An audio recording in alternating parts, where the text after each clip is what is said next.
Baik, selamat malam Bapak Ibu semuanya. Bagaimana kabarnya semuanya? Baik. Luar biasa. Apapun yang terjadi harus tetap tersenyum dan berpengharapan. Setuju? Amin. Saya Robert Dian, senang sekali di kesempatan kali ini, di kesempatan untuk berbagi tentang kekayaan gereja kita.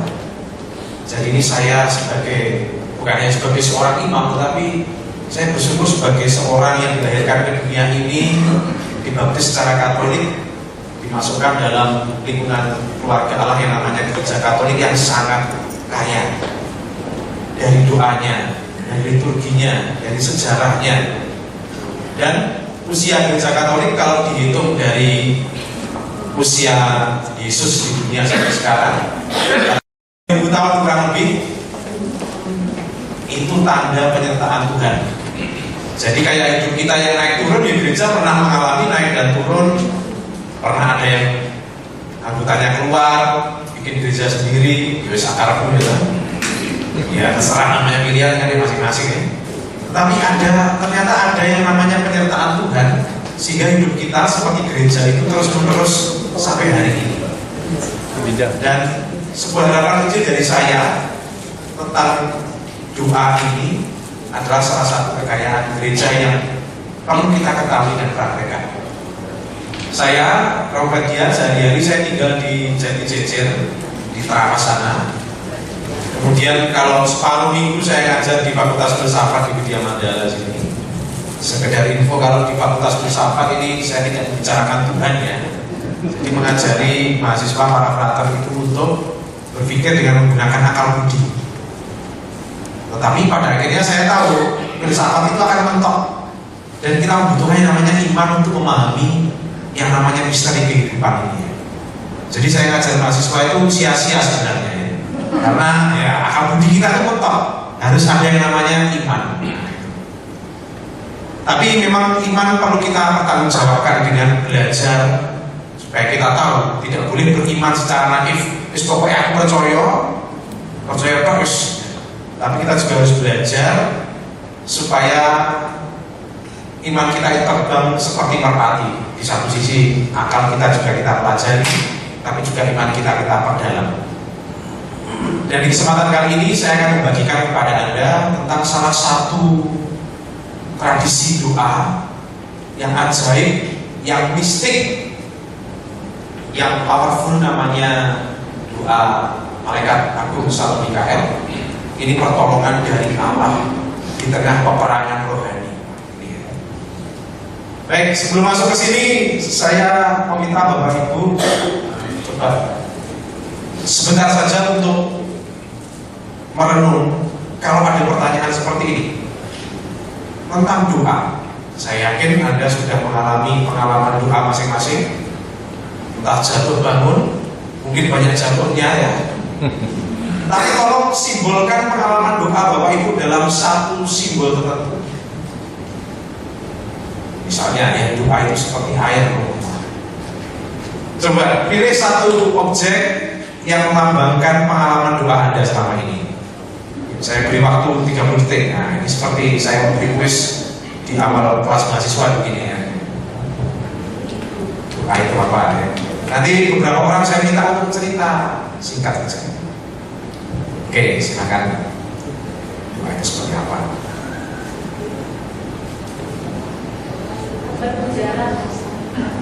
Oke, sudah selesai 30 detik ya. Langsung ada yang jawab ya, silakan. Siapa? Aku dulu ya. Boleh. Pendek saja. Doa itu seperti apa? Soal tadi. Nah, doa itu seperti apa? Nah, mengapa?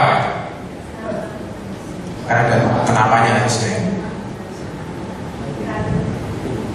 Karena ketika kita datang dengan segenap hati, Tuhan akan mendengar.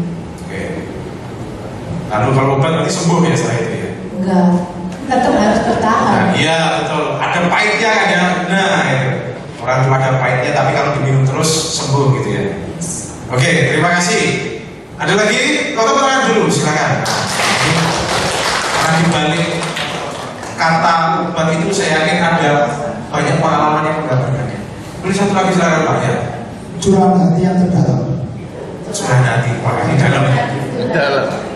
Penjelasannya sedikit kenapa ya?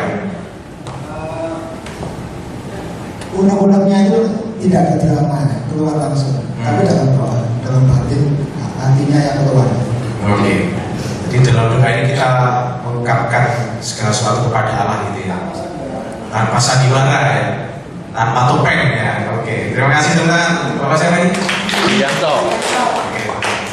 Satu kali lagi. Siapa? Bapak? Iya, Pak. Dari ibu ini terus nanti bapak ini ya. Oke. Ibu silakan Bu, doa itu kan Ibu ibaratkan seperti apa ya? Kita bertemu dengan Tuhan itu dalam rohani.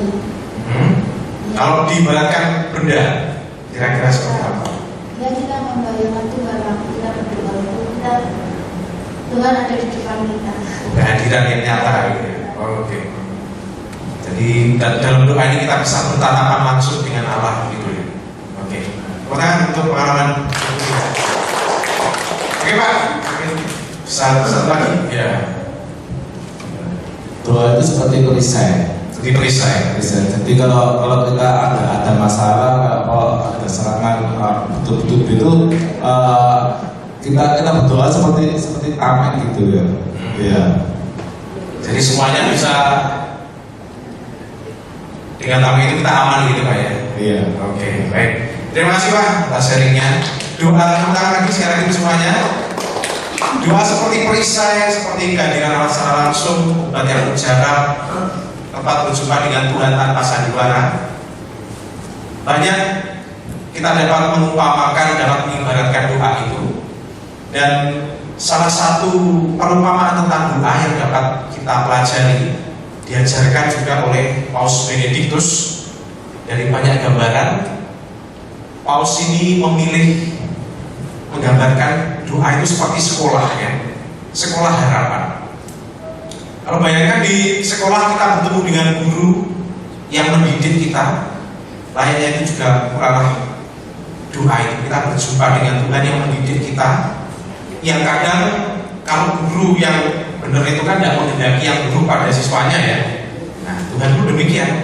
Kadang guru yang mencobai, seperti kadang saya mencobai mahasiswa saya, tapi bukan untuk menjelekannya ya, cuma untuk main-main saja supaya senang begitu. Tetapi guru yang seperti itu, di sekolah kita bertemu dengan guru mengajari kita, dan guru yang sejati menginginkan agar muridnya bertumbuh. Lalu di sekolah juga ada yang namanya ujian. Doa pun demikian. Saya yakin Bapak Ibu tidak selamanya kan mengalami doa itu sesuatu yang enak ya. Pernah ada masa tidak berdoa sama sekali ada? Ada, saya juga ada sama. Merasa doa itu tidak ada maknanya dan seperti sia-sia dan mesti ada, nggak ada sesuatu yang diharapkan dari doa itu. Ya kurang lebih dulu ketika kita menghadapi ujian seperti itu. Tetapi di akhir tahun kalau namanya sekolah ada apa? Setelah ujian terus sebelum lulus naik kelas dulu ya. Nah, kalau semua dilalui, kita dibimbing oleh guru, kita mau dibimbing, pada akhirnya semua ujian kita lewati dan kita akan naik kelas. Saya yakin Bapak Ibu di sini juga punya pengalaman ya. Pernah suatu yang berat dilewati, semakin yakin ternyata ujian ini kan dulu sudah pernah dan saya bisa melewati kok. Itu sudah naik kelas namanya. Ya. Tapi kalau kemudian masih bertemu banyak ujian dan ragu terus, bisa jadi Bapak Ibu belum lulus, mungkin belum percayakan kepada Tuhan, maka perlu remedi ya, sama Tuhan diberi pengalaman yang sama. Bisa jadi seperti itu. Doa itu kita ibaratkan sebagai sekolah. Dan secara khusus Paus Benediktus memberi contoh pengalaman hidup seorang kardinal dari Vietnam, namanya Kardinal Nguyen Van Thuan. Dia ini adalah teladan doa pengharapan. Sebagai konteks, negara Vietnam ini di tahun-tahun 30 tahun yang lalu negara yang perang. Kardinal Nguyen Van Thuan ini dipenjara tanpa pengadilan selama 13 tahun. Dan 9 tahun diantaranya penjara sendiri di dalam sebuah ruangan. Penjara tanpa pengadilan itu artinya tidak tahu besok saya mau diapakan, tidak tahu. Namun kemudian justru di dalam pengalaman kesendirian itulah beliau sekolah doa dan harapan. Dan doa memang kekuatannya. Selama 13 tahun di penjara, dari jumlah itu selama 9 tahun terpisah sendirian. Kardinal William Van telah mewariskan bagi kita sebuah buku kecil berharga namanya buku doa harapan. Di situ ada kata-kata yang demikian: jika tak seorang pun mendengarkan aku, Allah masih selalu mendengarkan aku. Jika aku tidak dapat lagi berbicara dengan atau memanggil siapapun, aku selalu bisa berbicara dengan Allah. Bila tak seorang pun dapat menolong aku, di mana ada kebutuhan atau pengharapan yang melampaui kemampuan manusia untuk berharapan, ia dapat menolong aku. Bila aku jatuh dalam kesendirian total, jika aku berdoa, aku tidak pernah benar-benar sendirian. Bapak Ibu bisa bayangkan, masa COVID dulu aja nggak bisa kemana-mana, sudah seperti di penjara, ya kan? Ini Kardinal William Van 13 tahun di penjara tanpa pengadilan yang jelas. Dia bertahan dalam harapan. Dan yang menguatkannya adalah Ekaristi, doa Ekaristi. Bagaimana caranya kalau mau di penjara? Apakah bisa? Nah, jadi ada orang sipir yang menyelundupkan, rasanya menyelundupkan whisky dan anggur di dalam obat, kapsul itu. Ada secuil whisky, secuil banget ini ya, dan setetes anggur. Dan orangnya setiap hari merayakan misa dengan 2 tangan begini. Jadi anggurnya di sini, kemudian whisky-nya di sini. Nah, kebetulan beliau pasti sudah hafal doa misa. Jadi dengan situasi yang sangat tidak manusiawi, sangat tidak nyaman itu, doa Ekaristi menguatkan beliau. 13 tahun tanpa mengerti hari esok akan ada apa, 13 tahun tanpa kepastian, 13 tahun tanpa tahu situasi di luar sana, ia bertahan dengan yang namanya doa dan pengharapan. Nah, maka saudara-saudari yang dikasihi oleh Tuhan, inilah yang kemudian disebut sebagai kita ini diselamatkan oleh pengharapan. Dan pengharapan itu sekolahnya di dalam doa. Dan pas di tahun ini kita merayakan jubileum yang namanya apa? Jubileum pengharapan. Nah, dan bagaimana orang berharap itu sekolahnya di dalam doa. Kalau dia bertahan di dalam doa, maka dia akan memiliki yang namanya pengharapan. Kalau orang menyerah dalam doa, maka bisa jadi dia tidak memiliki yang namanya pengharapan. Maka kita perlu pisahkan dulu antara yang namanya ini pasti sering diucapkan ya, optimisme. Nah, optimisme dan berpengharapan ini beda Bapak Ibu. Kalau yang namanya optimisme, nah, optimis ini kan saya bisa karena kekuatan saya mampu, saya ini pandai, saya berpengalaman, maka saya akan bisa menjalani hidup saya sukses, semua impian saya akan terjadi. Itu yang namanya optimis. Apakah optimis itu buruk? Tidak juga ya. Orang yang optimis itu boleh, dia akan semangat menjalani hidupnya. Tetapi optimisme itu kurang lengkap untuk hidupnya kekal. Jadi boleh tapi kurang lengkap. Maka dari itu ada satu keutamaan yang namanya pengharapan. Pengharapan ini justru sangat berbalik dari yang namanya optimisme. Kalau optimisme tadi, aku bisa karena aku ini mampu. Tapi kalau orang berpengharapan itu sebaliknya. Saya ini tidak bisa, saya tidak mampu, saya lemah. Tetapi aku punya Allah yang mampu menyelamatkan aku, yang mampu membawa aku ke dalam situasi hidup yang lebih baik. Paham perbedaannya ya? Kalau iman kita mengajarkan yang namanya pengharapan, bukan yang optimisme itu tadi. Tapi orang optimis juga baik, wajahnya cerah, ceria, begitu ya. Tidak setiap hari itu bahasanya itu apa? Cemberut, mengentrung seperti cucian bermis setrika itu ya. Jadi kalau ketemu itu udah enak. Tetapi untuk hidup yang kekal kita perlu yang namanya pengharapan. Dan doa itu adalah sekolahnya pengharapan. Nah, maka semoga Bapak Ibu bisa melihat pentingnya doa di dalam hidup kita. Melihat orang yang berdoa itu harusnya semakin melihat dirinya lemah, tetapi semakin melihat Allah yang semakin besar dalam dirinya. Kalau orang berdoa semakin melihat dirinya ini semakin sombong, semakin optimis lagi, mungkin ada yang keliru di dalam doa itu. Karena di dalam doa itu harusnya Allah yang lebih besar daripada kita. Setuju? Setuju. Pengharapan itu sekolahnya di dalam doa. Nah, Bapak Ibu, doa dan pengharapan itu di tengah dunia itu sangat penting.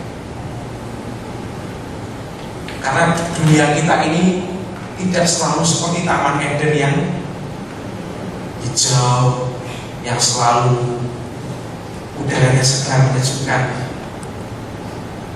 Iman kita juga mengajarkan bahwa di dalam dunia ini ada namanya tipu muslihat dari siapa? Iblis, setan, atau bahasa yang mungkin pernah ada dengar, syaiton, ya.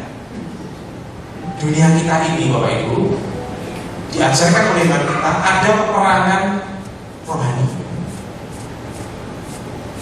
Maka perlu kita ini punya kekuatan, punya pengharapan. Karena yang kita hadapi adalah bukan hanya soal kejahatan, orang-orang yang mungkin memusuhi kita, tetapi di balik semua itu ada kuasa yang mengendalikan, yang kita sebut sebagai kuasa jahat. Nah, jadi Bapak Ibu, kuasa jahat itu bukan hanya tahayul, bukan hanya cerita mistis, tetapi iman kita juga mengajarkan ada godaan-godaan, ada pribadi yang menggoda sumber dari kejahatan. Dan itu yang namanya adalah iblis. Dan di situ dikatakan karena perjuangan kita bukan melawan penguasa-penguasa, melawan pemburu-pemburu dunia gelap, tetapi melawan roh-roh jahat yang ada di udara. Dan jelas di dalam katekismus Gereja Katolik juga dijelaskan ada yang namanya malaikat jatuh.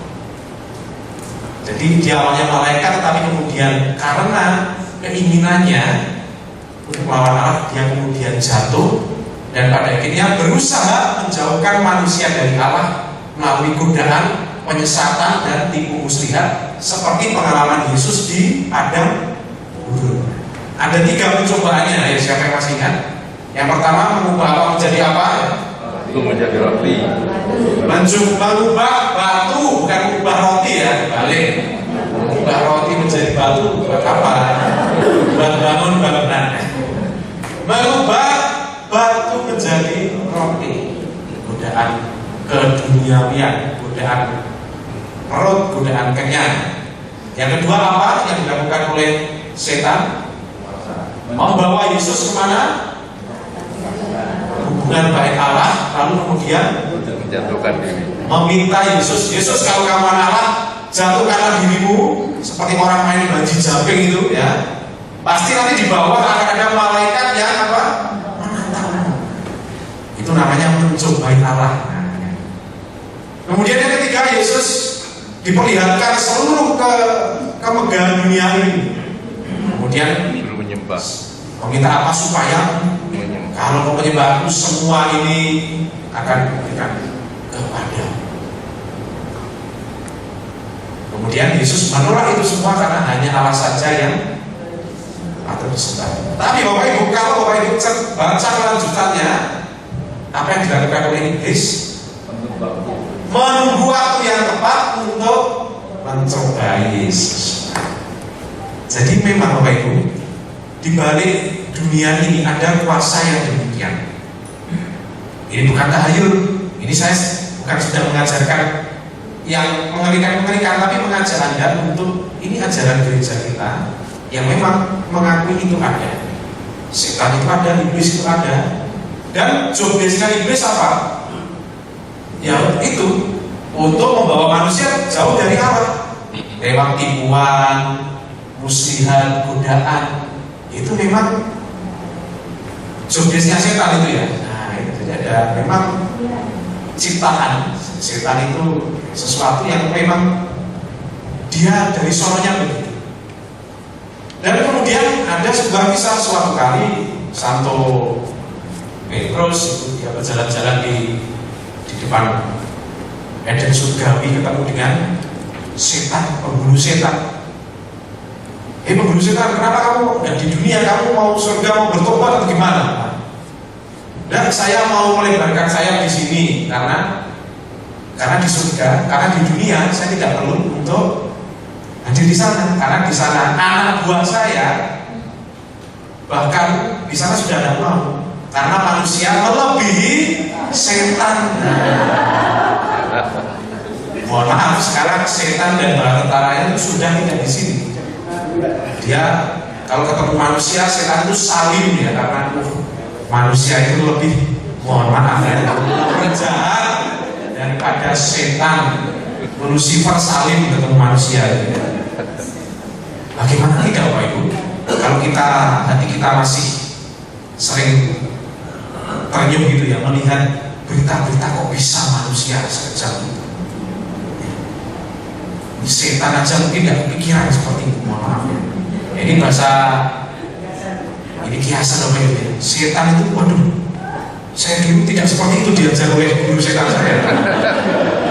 Sumpah ya, setan itu sudah obat.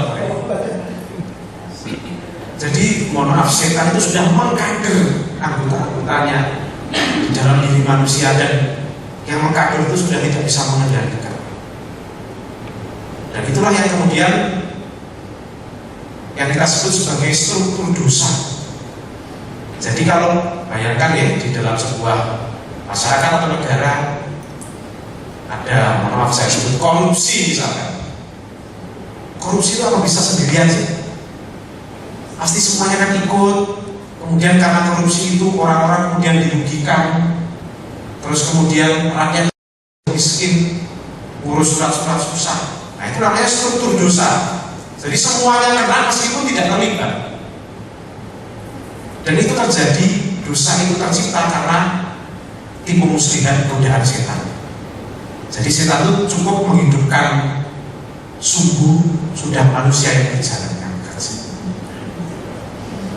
Jadi kurang lebih begitulah yang kita sebut doa dan pengharapan itu perlu, karena kita hidup di tengah yang namanya peperangan rohani. Peperangan antara kuasa jahat yang nyata itu. Dan kadang di dalam kuasa jahat, ketika saya menjelaskan ke Bapak Ibu begini, apa perasaan Bapak itu apa? Biasa saja, ya Bapak. Atau ada sedikit kaget atau bertanya-tanya, kok ada ya kuasa jahat itu, kok ada?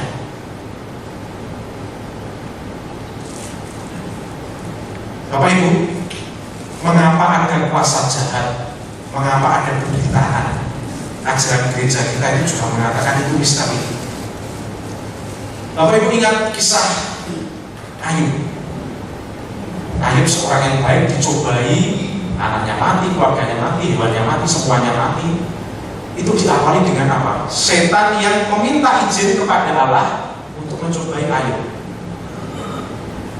Dan misterinya Allah mengizinkan kan ya? Nah, silakan. Nah, waduh, diizinkan sama Tuhan. Itu adalah sebuah kisah di mana itu mengandung sebuah misteri. Di dunia ini kita tidak akan pernah tahu mengapa kejahatan itu ada. Mengapa orang baik, misalkan kita mengusahakan yang baik ya, sudah baik, berdoa setiap hari, kok masih kena musibah? Ini kan aneh ya. Tetapi inilah yang namanya misteri. Kalau Bapak Ibu ingin tahu, mohon maaf, tidak bisa di dunia ini. Nanti ketika Anda bertemu dengan Tuhan, diceritani semua. Itu keadaan namanya missio beatifika, kita berhadapan langsung dengan Allah, kita akan tahu semua misteri. Tetapi di dunia ini ada banyak misteri yang mungkin sengaja oleh Tuhan tidak disingkap supaya kita ini tetap percaya kepada. Salah satunya adalah misteri tentang adanya kuasa jahat. Seperti kisah dari Ayub, orang baik yang dicobai. Dan di dalam situasi seperti itu ada beberapa godaan. Yang pertama adalah di tengah hidup yang banyak kuasa jahat, banyak misteri yang tidak terjelaskan itu, kita bisa jatuh lupa terhadap rahmat Allah. Saya dari awal menjelaskan bahwa kuasa jahat itu ada. Saya mengatakan ada ya. Tetapi ada yang lebih besar daripada kuasa itu. Ikatnya orang yang lain begini, yaitu bahwa ya, kuasa jahat itu ada, tetapi kita punya Allah yang lebih besar dari kuasa. Biasanya orang kalau dalam penderitaan, kesulitan, lupa bahwa ya mungkin saya ini menjadi korban dari niat jahat, kuasa jahat, tetapi kadang lupa di balik itu ada Tuhan yang lebih besar. Dan dalam situasi lupa itu siapa yang paling senang?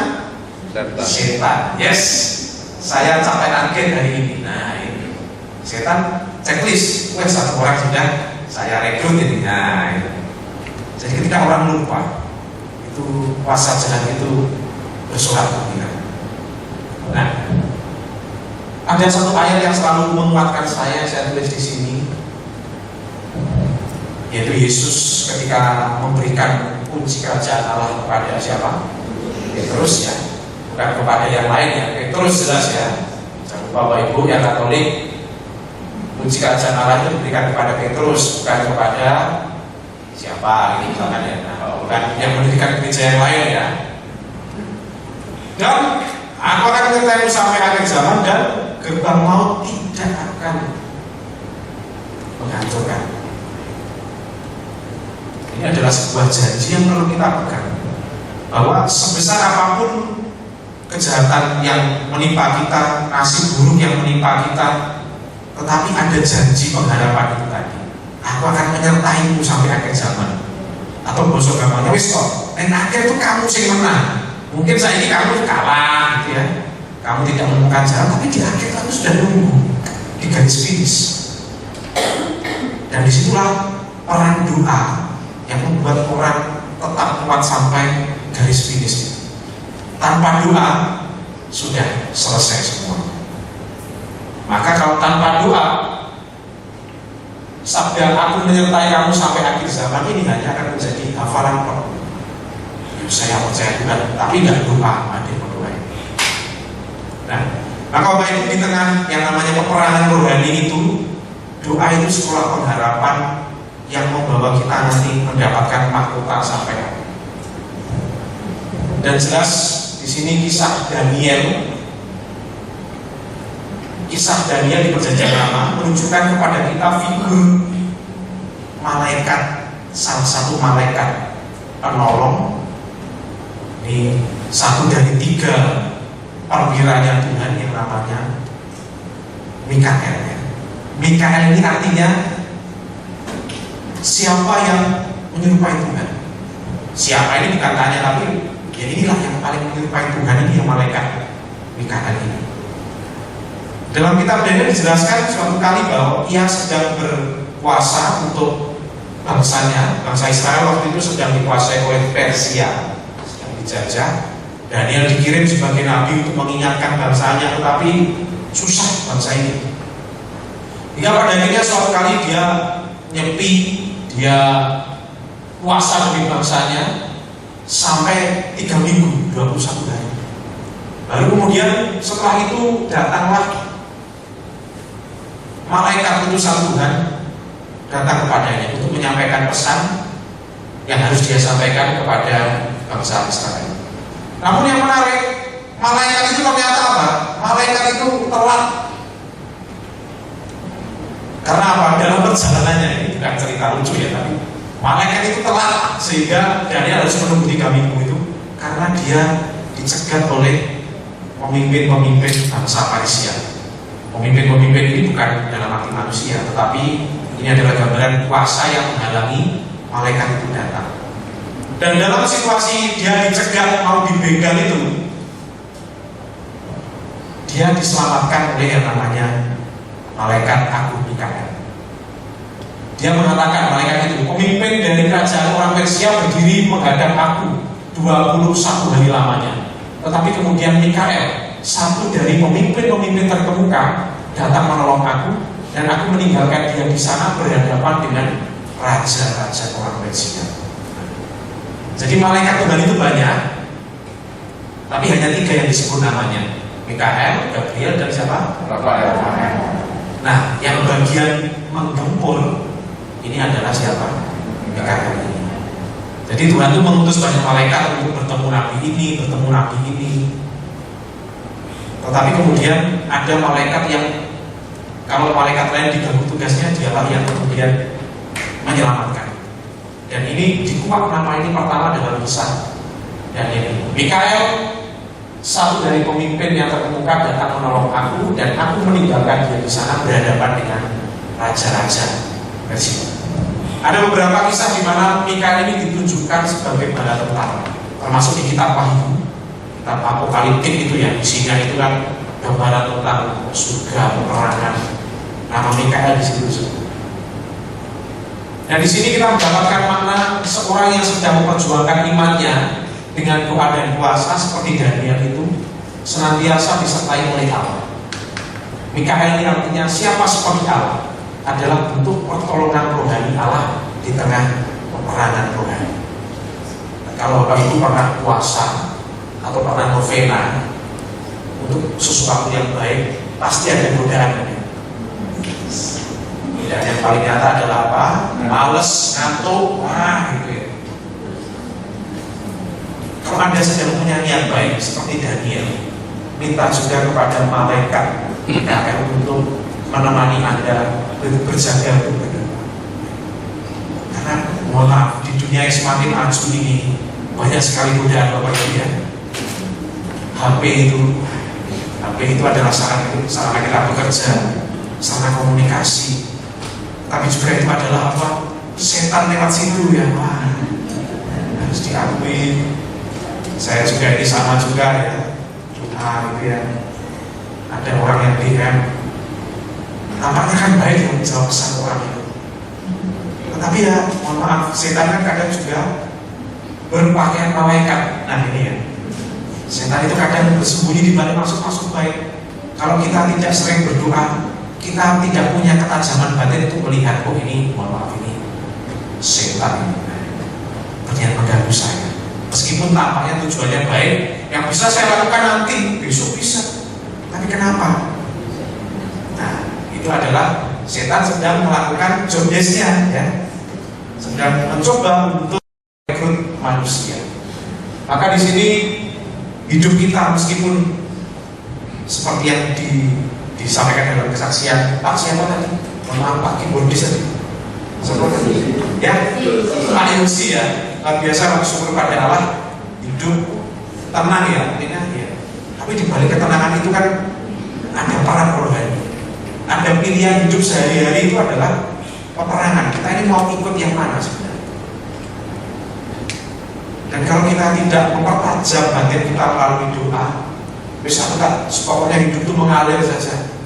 Wah itu adalah tipe-tipe orang yang mohon maaf setan senang gitu ya. Ini anggota saya ini. Nah, jadi ketajaman batin, kekuatan batin yang diasah melalui doa, itulah senjata rohani kita. Dan kemudian Bapak Ibu,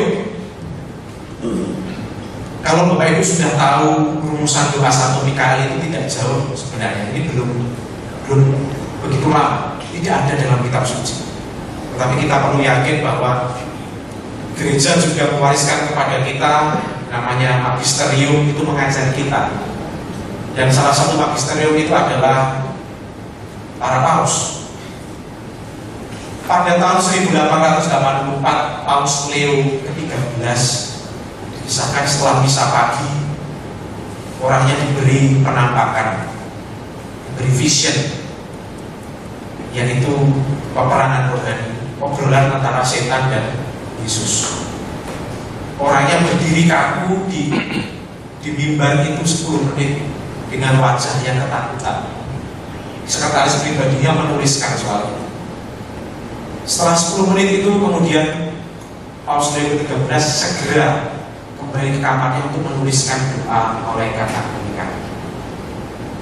Sekretaris itu bertanya, apa yang sebenarnya Bapak Paus ingat?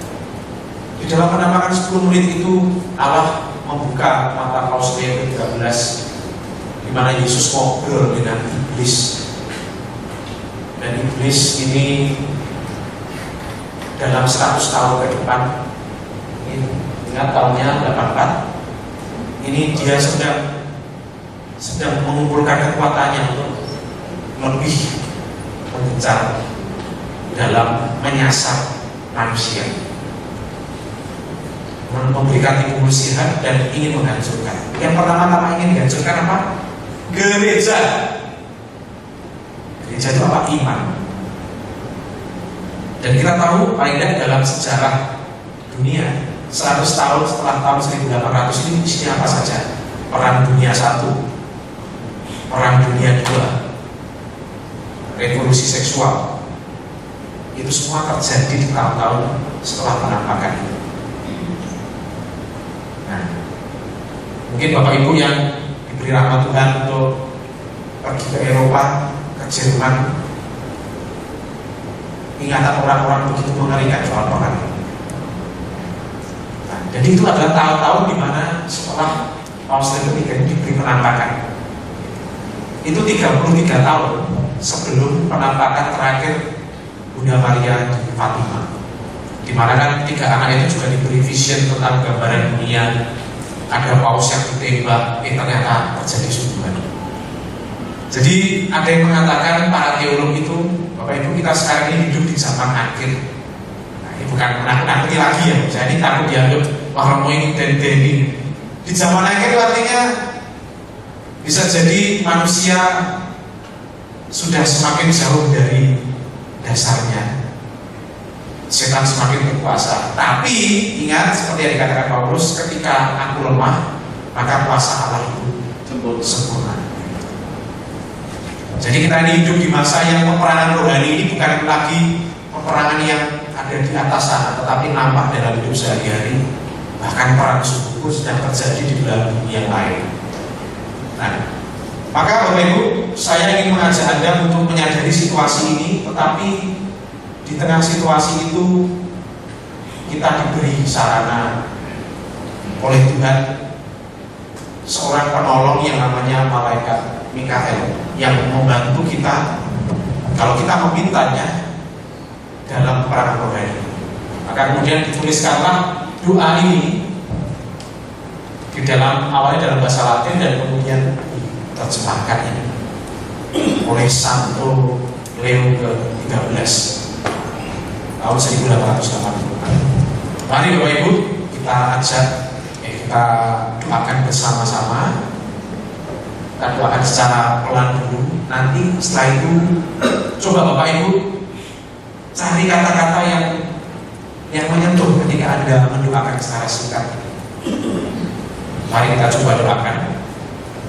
Bahasa Indonesia. Santo Mikael malaikat aku, belalah kami dalam pertempuran, jadilah hidup kami melawan kejahatan dan jerat-jerat setan. Semoga Allah yang kami mohon dengan rendah hati, dan Engkau memimpin bala tentara surgawi dengan kuasa Allah. Usirlah ke dalam neraka setan dan roh jahat lainnya yang berkeliaran di dunia demi kehancuran jiwa-jiwa.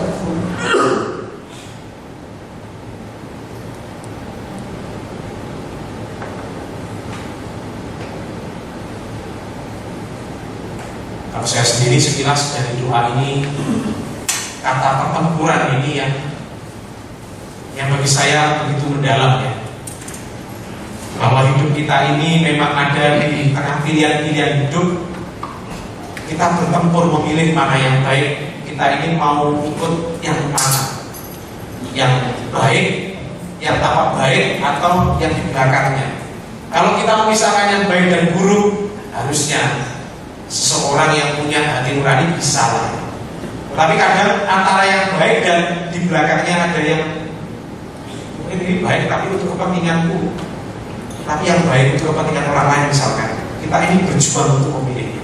Dan tepat di saat-saat seperti itulah kita memerlukan bantuan dari para orang kudus. Salah satunya adalah malaikat Mikael. Bapak Ibu, tadi saya baru saja memberkati ada Rusarius atau IKM, terus kemudian ada kabar doanya. Mohon maaf ini saya bukan promosi ya, dikira promosi nanti. Tetapi benda-benda rohani seperti itu di dalam doa yang diucapkan seorang imam ketika memberkati benda-benda rohani ini, selalu ada semoga benda rohani ini menjauhkan pemakainya, penggunanya dari kuasa-kuasa jahat. Jadi bukan hanya di film-film eksorsis Anda melihat setan itu takut dengan rosario, tetapi kalau orang memiliki mata rohani, kepekaan rohani, itu adalah kekuatan kita, benda-benda rohani dan juga doa-doa kita.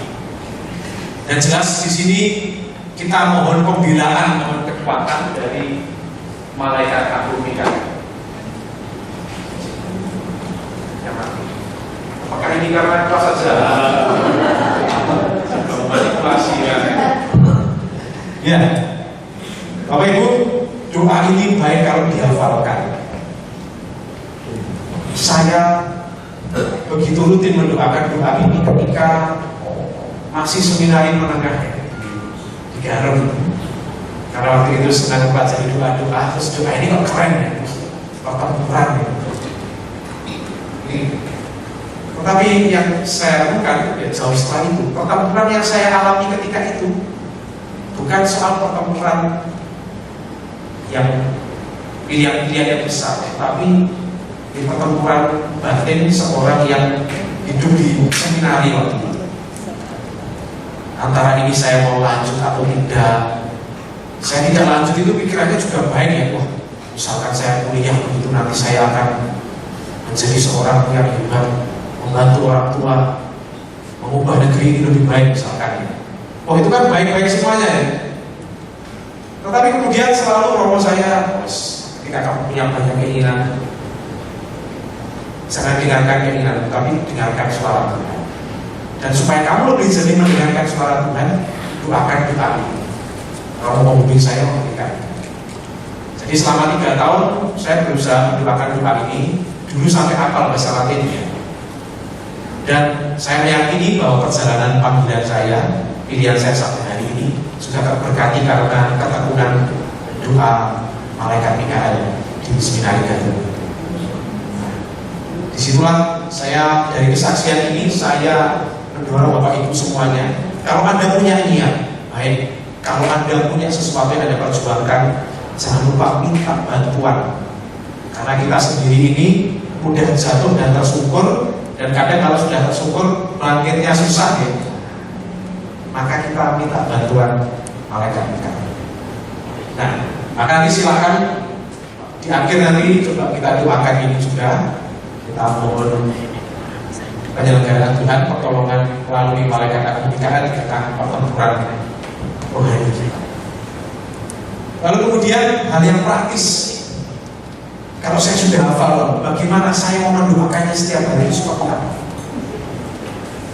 Saya meyakini Bapak Ibu semoga waktu-waktu tersendiri untuk mendoakannya. Namun yang lebih penting daripada itu adalah sikap batin apa yang perlu kita miliki ketika kita mendoakan doa malaikat Mikael. Sikap batin yang keliru yang pertama adalah, saya sebut keliru dulu ya, menggunakan doa ini sebagai jimat. Dan mohon maaf, orang mendoakan doa sebagai jimat. Artinya apa? Dia berbuat sesuatu yang mungkin tidak benar, tapi doa dulu. Nah, yang ekstrim ini ada. Itu doa sebagai jimat. Doa ini juga harusnya mengubah diri kita. Dan doa malaikat Mikael ini bukan jimat, tetapi melalui doa ini yang pertama kita mau menyadari bahwa kuasa jahat itu nyata, bahwa peperangan rohani itu ada. Jangan hidup sebagai orang naif atau orang beriman naif yang menganggap tidak ada kekuatan jahat, hanya tahayul. Sama itu kurang lebih kalau orang mengabaikan yang namanya racun. Racun itu tidak ada, maka dia kewaspadaannya akan turun, kemudian akan apa? Sudah ada racun itu hanya ilusi. Minum bipol dia. Nah, itu yang naif ya, maaf, itu naif itu sudah tidak pakai logika. Tapi bisa jadi kita beriman secara naif, tidak ada Yang ada itu Tuhan yang Maha Kuasa, yang merajai semuanya. Setan itu bukan. Setan sudah dirantai. Hanya keluar ketika musim tertentu. Tidak. Tidak ada dalam iman kita. Dia itu seperti singa yang mengaum-ngaum mencari mangsa dan menunggu waktu yang tepat untuk menyeleting kita sehingga kita jatuh. Dan dengan menyadari kuasa jahat itu bukan berarti kita kemudian tunduk kepadanya, tetapi yang lebih dari itu, kuasa Allah lebih besar dan gerbang maut tidak akan berkuasa. Jadi meskipun Anda mengalami sesuatu, kelihatannya saya ini sedang ada dalam bayang-bayang kekuatan tertentu. Tidak usah berpikir ini kiriman siapa, tidak usah dipikir. Tapi kelihatannya kok saya mengusahakan yang baik, ada saja yang kemudian membuat saya ini jatuh dan seakan-akan ingin menarik saya jauh dari itu. Dalam situasi seperti itu, yang perlu diingat adalah Tuhan sendiri yang punya kuasa yang lebih besar. Kuasa jahat itu ada, tapi kita perlu menyadari bahwa Allah lebih besar kuasanya. Amin. Amin. Yang kedua, Bapak Ibu, kalau Anda memperjuangkan sesuatu dan merasa begitu berat, memang bisa jadi ada kuasa tertentu yang ingin membuat Anda menyerah. Maka saya mendorong Anda untuk punya kebiasaan yang namanya doa dan puasa sebagai senjata rohani. Karena ketika para murid mengusir setan dan gagal, Yesus mengatakan apa? Jenis yang seperti ini saya tidak ujuk siapa-siapa ya. Jenis yang seperti ini hanya bisa dikalahkan dengan doa dan puasa. Jadi puasa itu baik secara medis, spiritual, psikologi itu sesuatu yang baik. Kalau secara spiritual, jadi kita mengurangi kelekatan kita dengan daging, mendekatkan yang spiritual dalam diri kita dengan Allah. Maka puasa itu tidak harus naik kemis ya, apapun.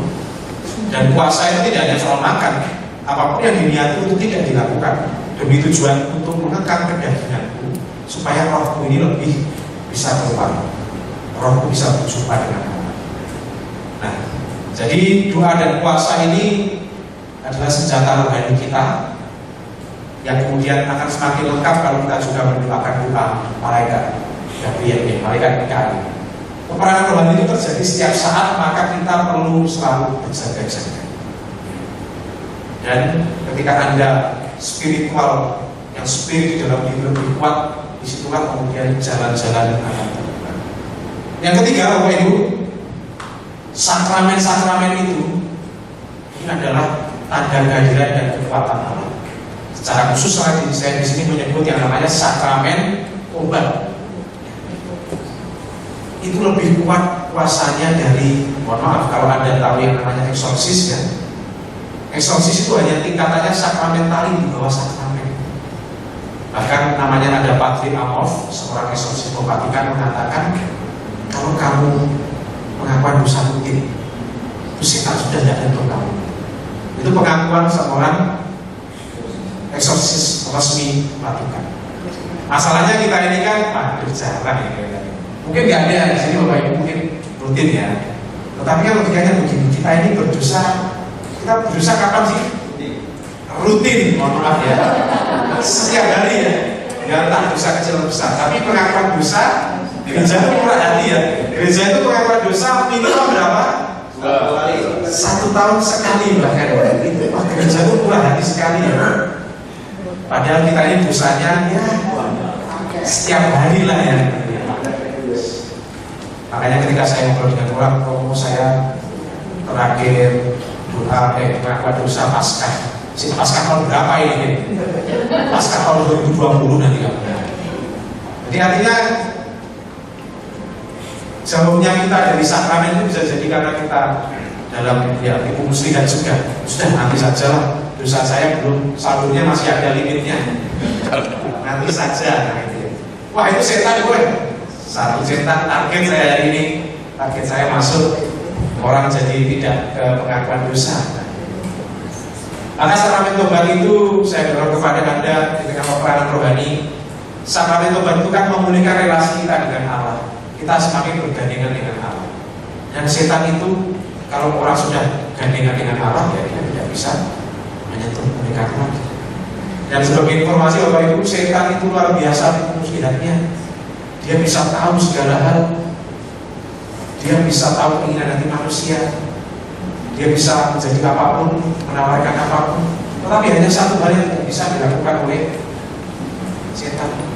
Bahkan setan pun tahu Yesus ini adalah yang kudus dari Allah. Yesus tahu.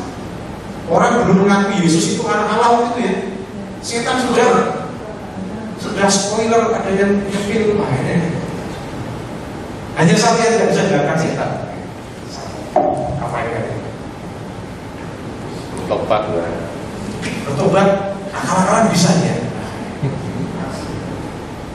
Hampir setan tidak bisa mencintai Allah. Jadi ketika orang sudah mencintai Allah, Pak setan hampir saya lepas. Jadi ketika orang mencintai Allah, itu sudah dia keluar dari ranah kesetanan itu. Nah, maka di sini terakhir Bapak Ibu, di sini yang keempat, kemudian bagaimana sikap hati yang perlu dimiliki. Kita bersyukur kita menghormati Bunda Maria bukan karena apa-apa, tapi Bunda Maria ini adalah Hawa baru. Dialah perempuan yang menemukan kepala ular itu. Dan itulah mengapa dalam film-film eksorsis setan luar biasa takut pada pribadi Bunda Maria. Karena dari awal sudah kita punya ibu yang menginjak kepala ular. Maka ketika Anda punya niat baik, kesulitan terjadi, berdoalah bersama Bunda Maria. Doalah juga bersama malaikat ikan. Dia ini adalah Hawa baru yang menemukan kepala ular. Dan Paus Leo XIII selain menulis doa malaikat agung Mikael ini, dia menulis banyak tentang Bunda Maria, sehingga dia disebut sebagai Paus Rosalia. Saya yakin dia tahu betul bagaimana orang bisa bertahan di tengah peperangan modern, yaitu bergantung berdoa bersama Allah. Maka pada akhirnya semoga ini menjadi referen Bapak Ibu.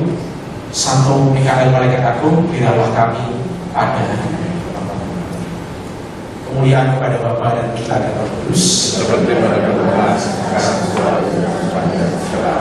Di akhir ini saya mengajak Bapak Ibu dalam suasana doa untuk mari kita lakukan satu pujian.